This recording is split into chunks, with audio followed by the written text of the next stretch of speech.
పైసా అనుకున్నా కూడా ఆయన ఈ కార్యక్రమాన్ని చేస్తున్నారు.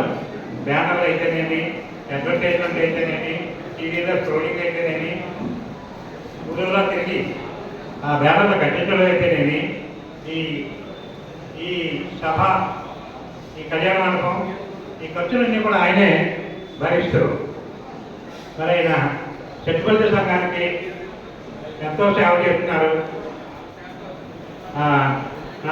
నా కులానికి, మా ఆత్మీయులకి సేవ చేయాలి.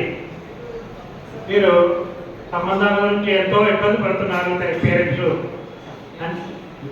ఇతర రాష్ట్రాల్లో, పొరుగు దేశాల్లో ఎక్కడెక్కడో ఉద్యోగం చేస్తున్నటువంటి పిల్లల్ని ఇప్పుడు ఎలా కలపాలని చెప్పి ఆలోచిస్తూ ఆయన ఈ వధూవరుల వివాహ పరిచయ వేదికని సంవత్సరానికి ఒకసారి కానీ 2 సార్లు కానీ ఇలా నిర్వహిస్తూ మనందరికీ సేవ చేస్తున్నారు.